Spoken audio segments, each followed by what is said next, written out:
Welcome to Talk at the Tavern. I'm Travis. Make sure my hat looks okay. And, today we're going to talk about a variety of things. Let me see what I got on my to-do list here. I got...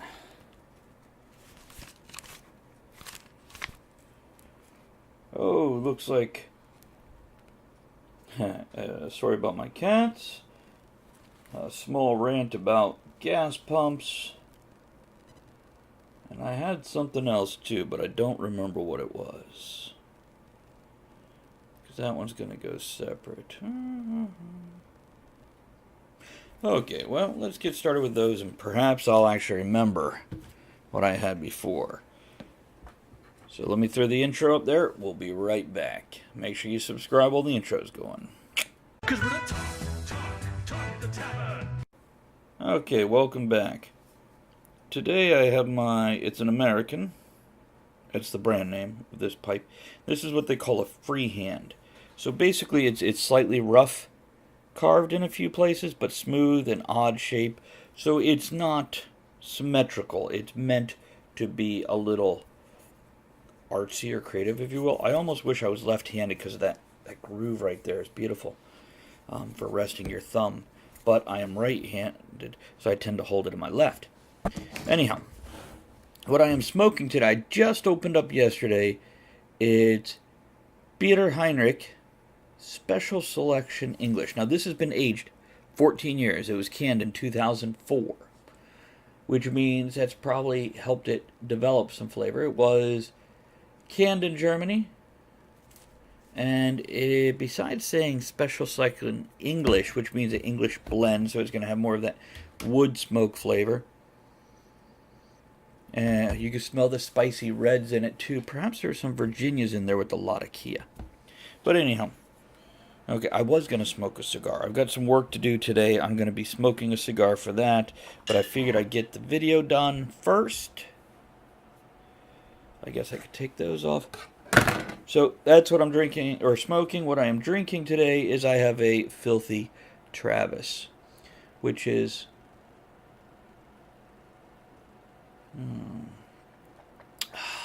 It's a dirty martini, which, by the way, I'm a firm believer that martinis should be made with gin, not vodka.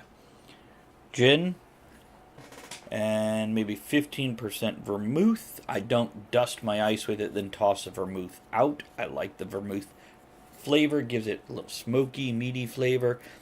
A little more full body than just straight up gin, which can be a bit perfumey. I use Amsterdam for this.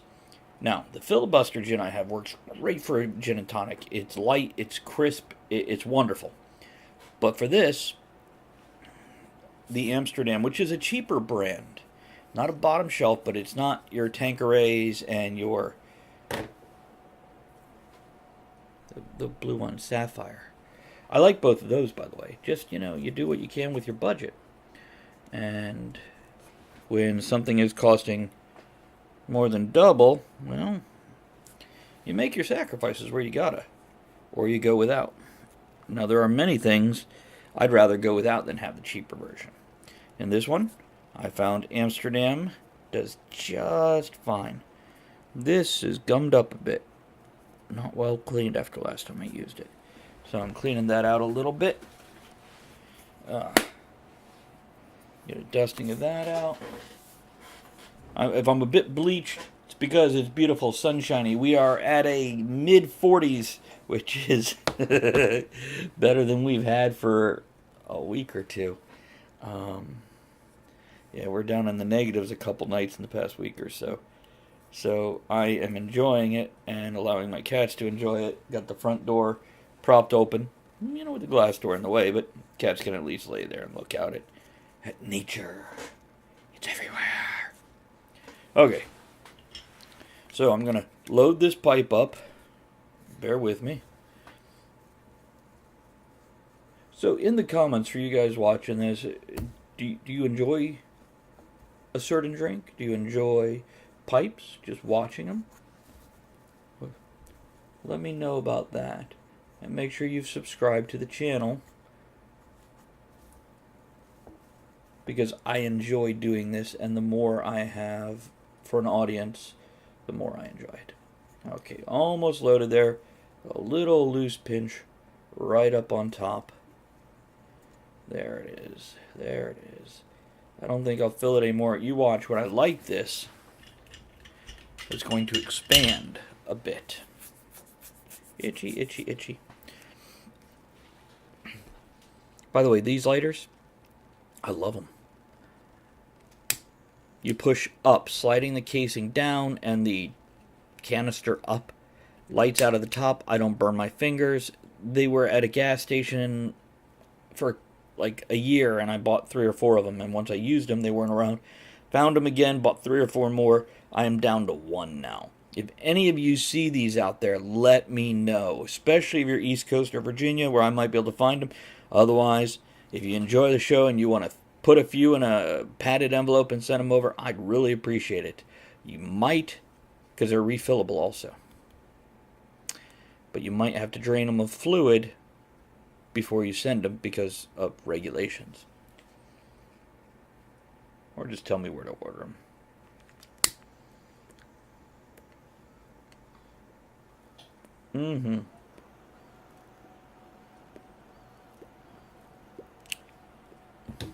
There we go. Get this out of the way. In case you're not a pipe smoker,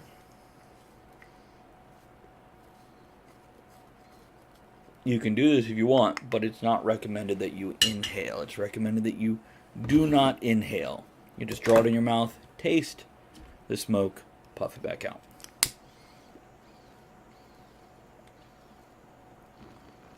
You know, when the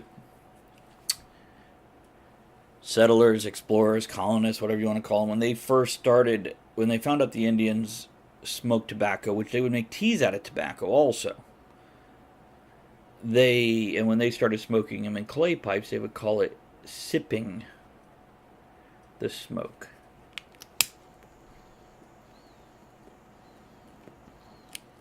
But they were only like thimble-sized things, and you put some in there. I'm guessing tobacco has changed, or as human beings, our tolerance has changed since then, because I imagine they got a bit of a heady feeling from the nicotine back in the day.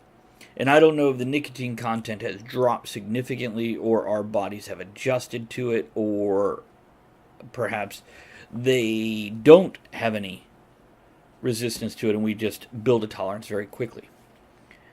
Now, I have had a few cigars that I have had friends who are like, I can handle cigars. I smoke 2 packs a day and I inhale, and I'm going to have the cigar and not inhale.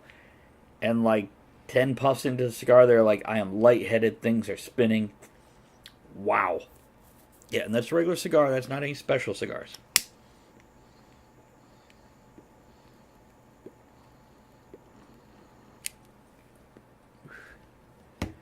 By the way, I want to give a quick shout out to my Contigo. This is my water bottle I carry around. These things are great. There are certain types. I find them at Target. This one here, it's not just left open. You got to push a button to open that there. It has a hook that I can put it on a backpack or a belt or whatever. It also has a lock, so you can't press the button to open it up. And then it also has the flip top, so I can cover that. So if I am camping and it hits the dirt, I'm not getting dirt on where I put my mouth. Another very nice feature of this is right there. You got the measurements right on the outside, tell you how much you're drinking, how much you're going through, or if you're blending something, which, by the way, I have a smaller one of these. It's only 24 ounces instead of 32. I used it as a shaker for my martinis. Measured it out, right in there, threw a few cubes in, shook them up, and I just strain it right out of the top. There we go. Wonderful, wonderful thing at Target. There are others that don't have this many features. I bought these specifically, and I wisely, which normally we don't do, I bought extras, put them in the cabinet. The downside, you now got to store stuff you're not using. The upside is, in 2 years, when one of these breaks, gets lost, stolen, whatever, I've got a couple more up in the cabinet. And you know how these things, they come and go. You know what else I can't find? You know those kind of pyramid-shaped coffee cups that are wider at the bottom than the top? I can't find those. And I want one of the plastic thermal insulated ones, the little rubber mat on the bottom, because that's what I like to drink my coffee out when I'm working on the computer. Because I don't like a coffee cup I can easily spill. I have expensive equipment that I cannot afford to replace at the drop of a hat. And even if I could afford to replace it, I'd be an idiot to put it at risk where I have to replace it. So anyhow, okay, let's get on with the topics.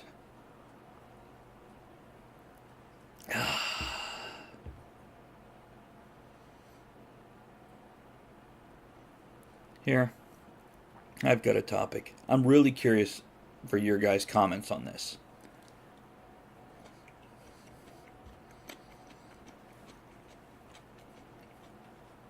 I am going to say offensive words now.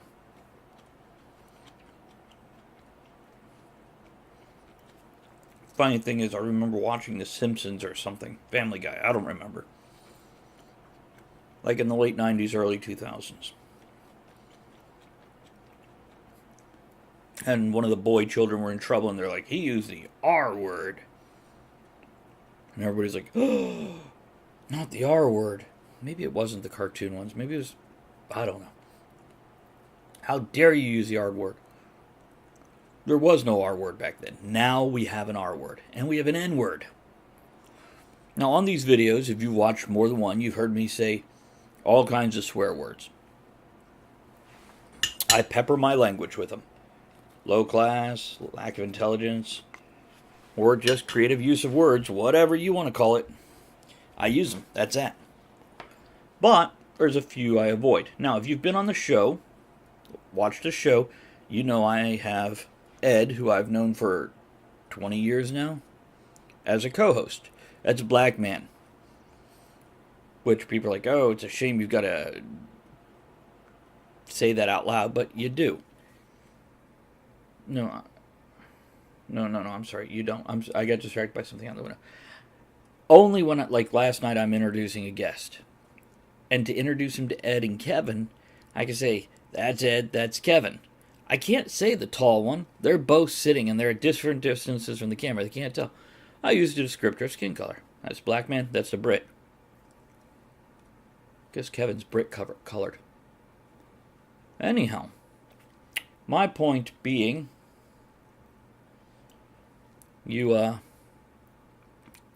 words have power. But the only power words have over you is what you allow them to have. And this is a little bit about reclaiming words, or at least reclaiming the power they have over you.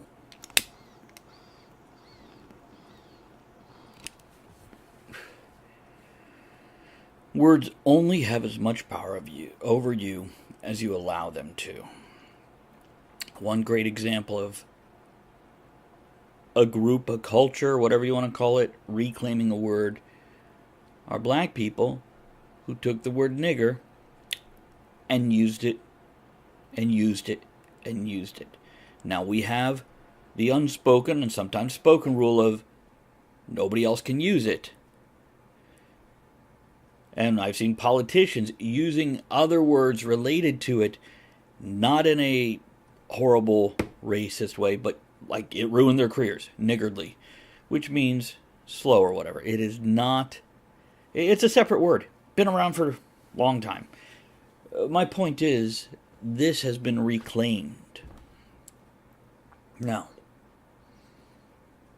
there's a video I want to do, which actually I did, and I might redo it, or I might not put it up. It uses the word retard, but it's not being applied to any group of people or individual. It's being applied to an app that is retarded. And I'm actually worried about the backlash from that. I'm actually worried about the backlash of this little segment of this video.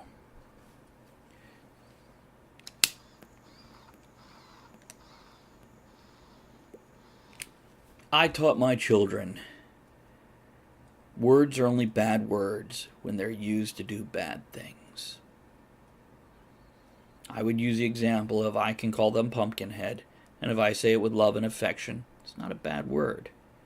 But if I say it harshly or cruelly, suddenly Pumpkinhead is a bad word. Because it's hurtful. And that's how I feel about words. But the person being offended has to choose to be offended. It's not their right, it is their privilege in this society. Some would say it's your right to be offended if you want. But it depends on your culture. It's not a natural given right. It's a societal given right. It's a privilege in some countries. And it's something you don't have the luxury of in other countries. Not every other country, just certain countries. Yeah, you don't have these choices. Sit down, shut up, don't complain.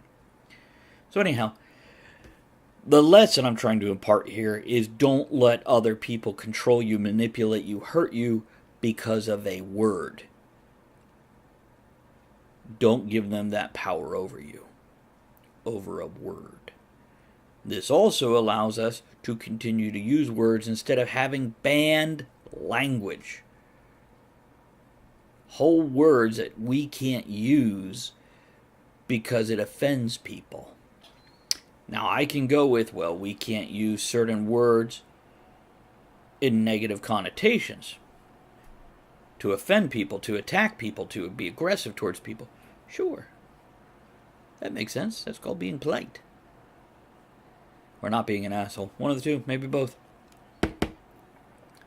Just don't let people have that kind of control over you when it's only done to empower them and lessen you. To be offended on behalf of yourself or others. And being offended on the behalf of other people, that in itself is a bit presumptuous, ridiculous. To defend somebody that needs defending, to defend the weak, somebody asking for help, whether it's verbally, physically, socially, that's acceptable. To get offended on behalf of a whole group of people, I don't know. We could have the whole discussion about special snowflakes. Are people offended too easily, etc., etc. But I'll save that for a whole video on its own. I've already ran quite long on this one, and I have a couple other things to do. Okay, going to slip to a slightly lighter topic. The perils of peeing.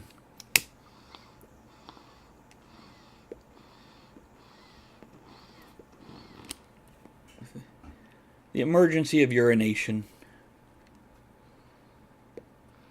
The wilds of wee-wee.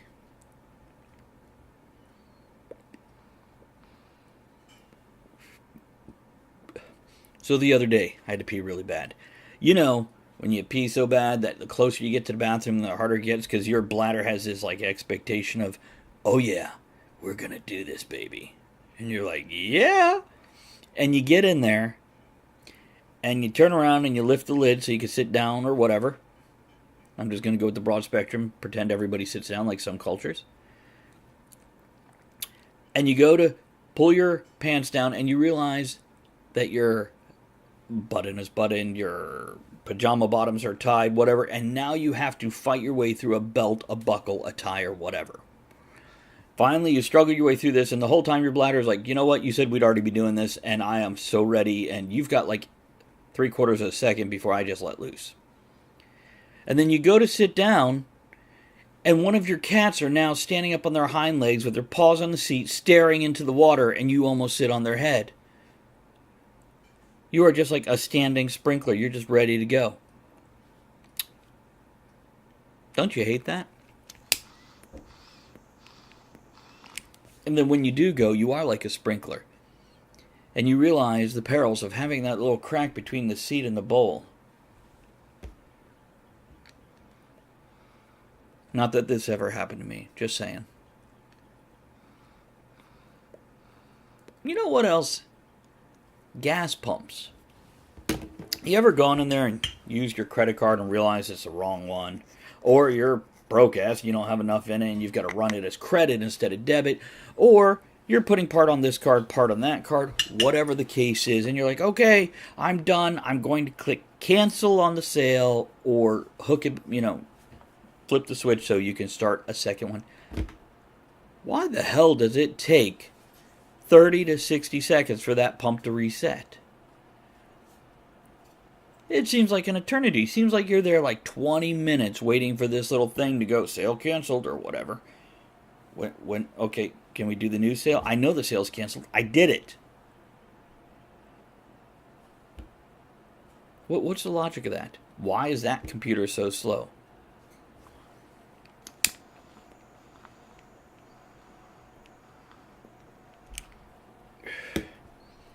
Okay, is that all I got for this? Did I think of the other thing I wanted to talk about? No idea. No idea.